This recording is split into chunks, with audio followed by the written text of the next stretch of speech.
2020 has been the most difficult year thus far, and I feel like we can all agree on that. It's been hard to continue working hard and motivating yourself, which is why it's important to understand the healing powers of art therapy.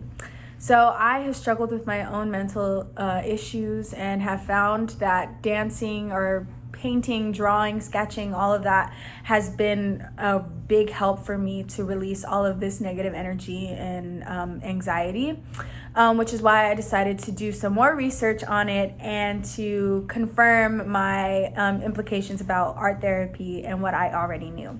So any genre of art can be used as a form of art therapy.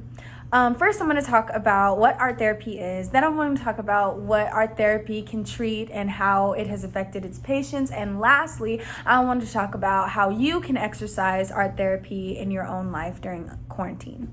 So let's begin with what art therapy is and what it does. So according to art therapy is a form of self-care. Let's get that out the way first.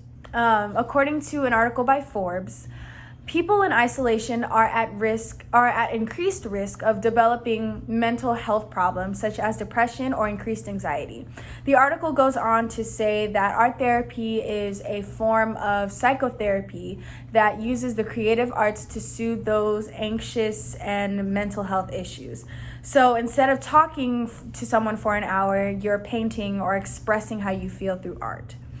An article by the McGill Tribune called Art Therapy as a Form of Self-Therapy states, culture experiences will benefit health and wellness just as engaging in sports contributes to fitness. So the goal for the McGill Foundation or Tribune before quarantine was to have doctors sign a note and get you sent to the museum, the Montreal Museum of Fine Arts, for a session rather than have a costly therapist and their patients can't afford. Now that we know what art therapy is and what it does, I will now move forward to what it treats and how it treats. So in an online article by Very Well Mind, they list off how important art therapy has been used, which includes, but is not limited to, mental disorders, psychological distress, traumatic events, PTSD, brain/cognitive injuries, and social/behavioral issues in young children and teens. The article also mentions it has helped patients battling cancer, substance use, eating disorders, psychosocial issues, and connection issues. The article, Can Art Therapy Combat Depression During Self-Isolation and Social Distancing by Forbes also mentions studies of success on tuberculosis, patients in isolation, refugee children, cancer patients undergoing chemotherapy, people undergoing stem cell transplants or bone marrow transplants, and several other situations where a change in circumstance and increased isolation affected people's mental health. Because this study is more psychological and about a patient's mindset, getting concrete studies is difficult or has been difficult, especially this being a fairly new form of therapy. Though the article by Very Well Mind reassures that further research is being explored and is needed to and will be conducted in order to get more conclusive answers. So now that we talked about what art therapy can treat, let's talk about how you can use it to your benefit. So there are a few examples I found from Psych Central, which includes scribble art, where you can either create a picture using undefined scribbles and without picking up your pen, or you can close your eyes and just release the energy onto the page.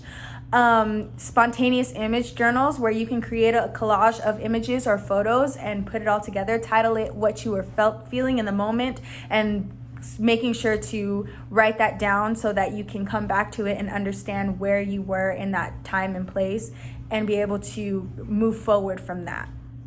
Be sure to write the time and the date because revisiting these collages are really important and will help you get a better understanding of these moments that you're having of anxiety and self-mental issues. Great. So my video just cut off in the middle there, but sorry. Anyways, lastly, the self-soothing image book is a combination of both the scribble art and spontaneous image, where you can create a collage of things, and that includes pictures, paintings, stickers. It can include you drawing it yourself and just adding those pieces together to properly express how you're feeling. You can find them also in magazines, and it's supposed to open your sensory details and help soothe the harsh feelings you're experiencing. On a personal level, I have experienced art therapy through dance and through singing and through acting through this beautiful class, school that we've been doing. Sculpting also is really great. Clay helps with like focus and patience and blocking out the rest of the world for a few hours to create such a wonderful masterpiece. Sculpting helps one visualize what it is that they're feeling, or what it is they want to express, or what it is they really want in life, and help you kind of understand what's going on subconsciously. There are other utensils that can release, don't forget the standard painting. We love that painting. You can really feel in control of your life when your life is feeling a bit out of control and overwhelming. And there are other utensils that can release the tension in your mind, such as oil, chalk, gouache, graphite, water, pastel, and charcoal. And yeah, with charcoal, you can like spread it out and make different pictures with your fingers and with shading and stuff like that. It's fantastic. That being said, the forms in which you want to unburden yourself with this anxiety and depression that seems to be manifesting in everyone during this period of isolation is unlimited and infinite. Any genre of art can be used as a form of therapy, whether it be dance, song, paintings, collages, journals, or simple scribbles. So I talked about what art therapy is and what art therapy can treat and how it has affected its patients, and lastly, how to exercise this art therapy under quarantine. So quarantine and isolation doesn't have to be negative. These tools can mark these moments for you to look back on when all of this is over, even to share with others and empower your future connections. Thank you.